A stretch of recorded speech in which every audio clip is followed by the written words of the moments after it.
দেখেন, mic announce করে মুসলিমদেরকে আসতে বারণ করা হয়েছে। এই 2025 সালে এসে সেই মুসলিমরাই তাদের বিপদের পাশে বন্ধু হয়ে দাঁড়িয়েছে।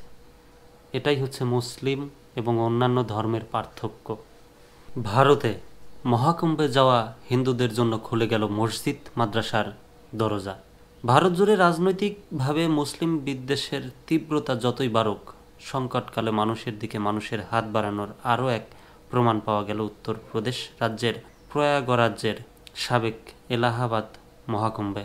গত 19 জানুয়ারি পদপিষ্ট হওয়ার ঘটনার পর হাজারো বিপন্ন ও নিরন্ন পুণ্যার্থীদের আশ্রয়ের জন্য প্রয়াগরাজ্যের মুসলিমরা খুলে দিয়েছিলেন মসজিদ, মাদ্রাসা, ইমামবাড়ির দরজা। অথচ মহাকুম্ভ চলাকালে শহরের বহু এলাকায় মুসলিম ব্যবসায়ীদের দোকানপাট বন্ধ রাখার অলিখিত সরকারি নির্দেশনা জারি হয়েছিল। বিভিন্ন মানুষের জন্য শুধু মসজিদ মাদ্রাসাই নয়, ক্ষুধার্ত অসহায় পুণ্যার্থীদের জন্য স্থানীয় মুসলিমরাও উন্মুক্ত করেছিলেন বাড়ির আগল। আশ্রয় দেওয়ার পাশাপাশি তাদের জন্য নিরামিষ খাবারও রান্না করা হয় বহু পরিবারে। পুরি, সবজি, খিচুড়ি, গরম চা দেওয়ার পাশাপাশি কম্বল দেওয়া হয় শীত কাটাতে। দেখেন, ভারতের একটা রাজ্যে তাদের একটা অনুষ্ঠানে যেখানে মুসলমানদের দোকানপাট বন্ধ করে দেওয়া হয়েছে, সেখানে মুসলমানরাই ওই দিনে তাদের খিচুড়ি রান্না করে খাইয়েছেন, মসজিদ মাদ্রাসার দরজা খুলে দিয়েছেন, আশ্রয় দিয়েছেন, বিভিন্নভাবে সহযোগিতা করেছেন। পদপিষ্ট হওয়ার ঘটনার পাশাপাশি বিভিন্ন গণমাধ্যম ও সামাজিক যোগাযোগ মাধ্যমে এই খবর প্রাধান্য পেয়েছে। স্থানীয় মুসলিমদের কথায় এটাই প্রয়াগরাজের সংস্কৃতি, স্থানীয়ভাবে যা গঙ্গা চামনি তহবিজ বলে পরিচিত। মুসলিম বিদ্বেষে রাজনৈতিক ইন্ধন সত্ত্বেও এই সংস্কৃতি বা মানবিকতা শুধু প্রয়াগরাজ্যেই নয়, অন্যত্রও দৃশ্যমান। সম্প্রতি কাশ্মীরে বরফের কারণে একদল পর্যটক আটকা পড়েছিলেন। স্থানীয় মুসলিমরা তাদের উদ্ধার করে মসজিদে আশ্রয় দিয়েছিলেন। পরদিন উদ্ধারকারী দল আসা পর্যন্ত তাদের জন্য খাবার পানীয় ব্যবস্থা করেছিলেন। এটা কিন্তু সত্য কথা। এক সময় বাংলাদেশেই এক সময়, এখনও আছে কিনা জানি না,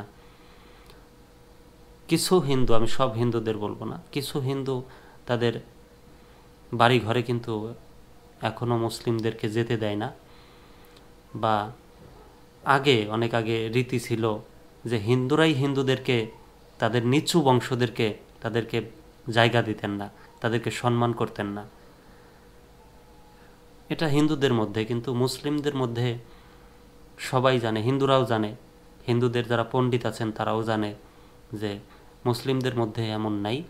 তারা সবাইকে সহযোগিতা করে, সবার জন্য তাদের দরজা খোলা। শুধু একটি দুটি নয়, 29 ও 30 জানুয়ারির রাত ও দিন হাজারো অসহায় পুণ্যার্থীর জন্য খুলে দেওয়া হয়েছিল খুল্লাবাদ সবজি মন্ডি মসজিদ, বরা তাজিয়া ইমামবাড়া, হিম্মতগঞ্জ দরগা এক মসজিদের দরজা, নখোশ খোলা অঞ্চলের হাফিজ রাজ্জাক মসজিদ ও চক এলাকার জামে মসজিদে আশ্রয় দেওয়া হয় অন্তত 500 জনকে। মুসলিম অধ্যুষিত রেশনবাগ, খুল্লাবাদ, রানীমন্ডি, শাহগঞ্জ এলাকার বহু গৃহস্থ বাড়িতে আশ্রয় দেওয়া হয় রাজস্থান, তামিলনাড়ু, বিহার, হরিয়ানা থেকে কুম্ভ মেলায় যাওয়া পুণ্যার্থীদের। গণমাধ্যমের খবর, বাড়ির নারীরা এসব পুণ্যার্থীর জন্য সাধ্যমতো খাদ্য পানির ব্যবস্থা করেন। কোনো কোনো এলাকায় সেই রাতেই ভান্ডারা বা লঙ্গরের আয়োজন করা হয়। স্থানীয় মুসলিমদের মতো শিখ সম্প্রদায়ও খুলে দিয়েছিল গুরুদ্বারের দরজা। আশ্রয় দেওয়া হয়েছিল উদ্ভ্রান্ত অসহায় মানুষদের। মাসুদ আহমেদ নামে এক শিক্ষক গণমাধ্যমে বলেন, হিন্দুরা তাদের ধর্ম পালনে প্রয়োগে এসেছেন, তাদের বিপদে আমরা মানব ধর্ম পালন করেছি মাত্র, বাড়তি কিছু নয়।